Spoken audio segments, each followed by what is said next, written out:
అబద్ధాలు చెప్పడంలో జగ్గారెడ్డికి ఆస్కార్ ఇచ్చినా తక్కువేనంటూ చింత ప్రభాకర్ ఘాటు విమర్శలు చేశారు. 2018 ఎన్నికల సమయంలో టీఆర్ఎస్ నేతలు తనను చంపేస్తారని ప్రజల ముందు చెప్పి ఎన్నికల్లో గెలిచారని, ఆ తర్వాత ప్రజలకు ముఖం చాటేశారని ఆరోపించారు.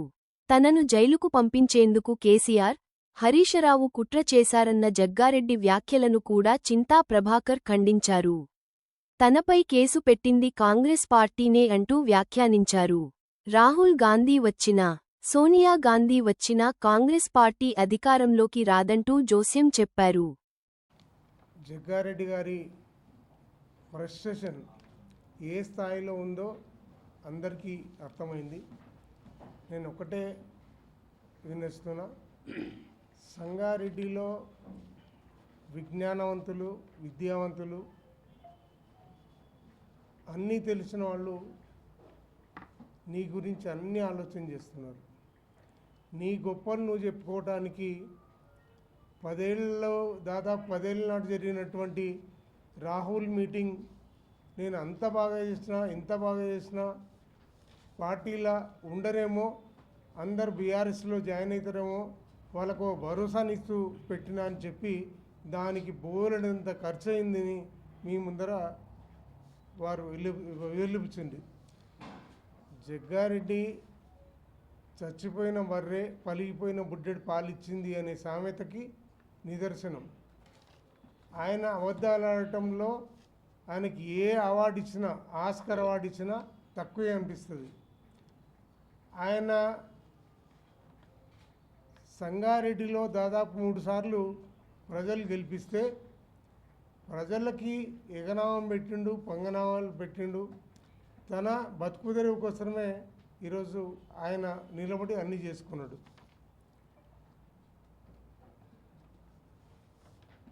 ఈరోజు కాంగ్రెస్ బాస్ మెచ్చుకోవాలని ఇక్కడ సభ పెట్టిండు, అది అయిపోయింది. ఆ టైంలో కూడా ఎట్లా గెలిచిండో మా మిత్రులందరూ చెప్పిండ్రు.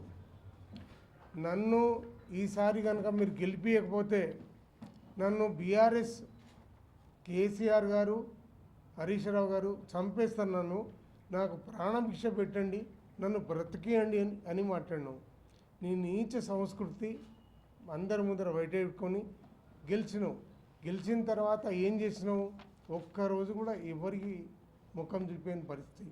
కానీ ఆ 5 ఏళ్ళు కూడా అనునిత్యం ప్రజల మధ్యన ఉండి ప్రజా సమస్యలు తెలుసుకొని అభివృద్ధికి అన్ని రకాలుగా పాటుపడి పని చేసుకుంటూ వచ్చినాం.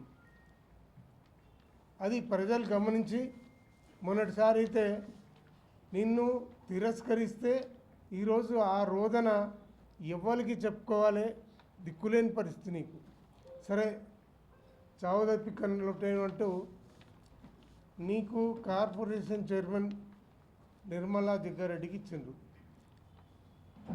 నువ్వు ఎప్పుడు గెలిచినా భూములు, అసైన్ భూములు, వాటి జోలికే వెళ్ళడం తప్పించి ఇంకో విషయం ఉండదు. మరి అది తప్పించి నువ్వు చేసిన చరిత్ర అంటూ ఏముండదు. మొన్నసారి కూడా ఏం జరిగింది? ఈరోజు అందరు రైతులు విస్తుపోతున్నారు, ఆశ్చర్యానికి గురవుతున్నారు కొంతమంది అయితే. మరి నీ పని నీకు తప్పించి ప్రజా సమస్యలు ఎప్పుడు పట్టవు. ఒక విషయం మీకు అందరికీ తెలుసు, మనం చాలాసార్లు మాట్లాడుకున్నాం. 95-2000 మున్సిపల్ చైర్మన్గా ఉన్నప్పుడు ఆయన అవినీతి చేతివాటానికి 6 మంది బలైపోయినరు. కొంతమంది అయితే జైలుకు వెళ్ళిండ్రు. ఇంకా కొంతమంది ఇక్కడ కానీ వాళ్ళ సెటిల్మెంటు ఆశ్చర్యానికి గురి చేస్తున్నాయి. మరి నువ్వు నీతిమంతుడు, గురింజ కింద నల్లగుంటుంది అనేది గురింజకు తెలియదు అన్నట్టు నువ్వు నీతి వాక్యాలు చేయటం ప్రజలని ఈరోజు ఆశ్చర్యానికి గురి చేస్తున్నాయి. ఎంతసేపు నన్ను జైలుకు పంపించిండ్రు అనే మాట్లాడుతున్నావు, కానీ ఆ రోజు బీఆర్ఎస్ ప్రభుత్వం నీ మీద కేసు పెట్టలే, కాంగ్రెస్ సర్కారే నీ మీద కేసు పెట్టింది. చట్టం ఇవాళ చుట్టం కాదు, చట్టం దాన్ని పని చేసుకుంటూ పోతుంది. బీఆర్ఎస్ అధికారంలోకి వచ్చిన తర్వాత నిన్ను జైలుకు పంపించారు. దాని పేరిట గగ్గోలు పెట్టి ఏ రకంగా గెలిచినావు అనేది మీకు తెలుసు, ప్రజలందరికీ తెలుసు. మరి అటువంటి చరిత్ర నీది. మరి నువ్వు ఇంకా కూడా అవాకులు చవాకులు మరి పేలితే ఈరోజు మొన్న ఓడగొట్టిన ప్రజలు, నువ్వు సోనియా గాంధీని తెచ్చినా, రాహుల్ గాంధీని తీసుకొచ్చినా నువ్వు గెలవగాక అధికారం కూడా కాంగ్రెస్ది ఎట్టి పరిస్థితుల్లో రాదు.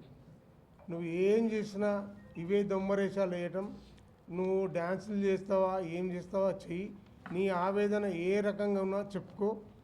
నీకు కార్పొరేషన్ రెన్యువల్ కావాలని చూస్తున్నావు, చేసుకో, మాకు అభ్యంతరం ఉంది.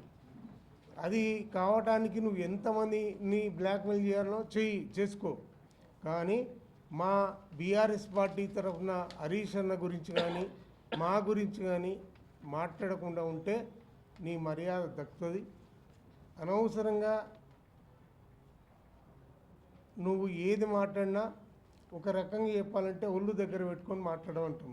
నీకు అసలు నీ మాటలకి విలువే ఉండదు, ఎప్పుడు ఏం మాట్లాడతావో తెలియదు. మేమైతే 5 సంవత్సరాలు ప్రజలకు అందుబాటులో ఉండి అన్నీ చేసినాం. బీఆర్ఎస్ అధికారంలో ఉన్నప్పుడు 10 ఏళ్ళు అందరికీ అందుబాటులో ఉండి అన్నీ చేసినాం. ఇప్పుడు కూడా మేము అభివృద్ధికి సంబంధించి ఎన్ని విన్నతులు వచ్చినా అవన్నీ కూడా మంత్రులకు ఇస్తాం, కలెక్టర్ గారికి చెప్తాం, పోరాడతాం. మేము ప్రజల పక్షాన ఉండటం అయితే ఖాయం. నీలాగా ముఖం తప్పించి తిరగటం మాకు చేత కాదు. మేమైతే ప్రజల మధ్యనే ఉంటాం కాబట్టి మరి నువ్వు గుర్తెరిగి నువ్వు ఆ రోజు ఎన్ని వాగ్దానాలు చేసినాం అనేది గూగుల్లో నీ నీ అకౌంట్లో అన్నీ ఉంటాయి మొత్తం. నువ్వు అంతా జూట మాటలు తప్పించి ఇంకోటి కాదు. మరి ఇకనైనా మరి ఇటువంటి మాటలు మాట్లాడద్దు. నువ్వు బుద్ధి తెచ్చుకొని మాట్లాడాలి. ప్రజలు ఎట్టి పరిస్థితులను క్షమించరు. వాళ్ళు నీ అహంకారానికి మొన్న బుద్ధి చెప్పినారు, మళ్ళీ కూడా నిన్ను బొందబెట్టే రోజులు వస్తాయని చెప్పి మేము హెచ్చరిస్తూ, నువ్వు ఏ రకంగా కూడా నువ్వు రాజకీయానికి ప్రజా ప్రతినిధిగా వాళ్ళ గెలుపు కోసం నిన్ను గెలిపిస్తే వాళ్ళకు అందుబాటులో ఉండి చేస్తావనేది ఏ నమ్మకం లేదు.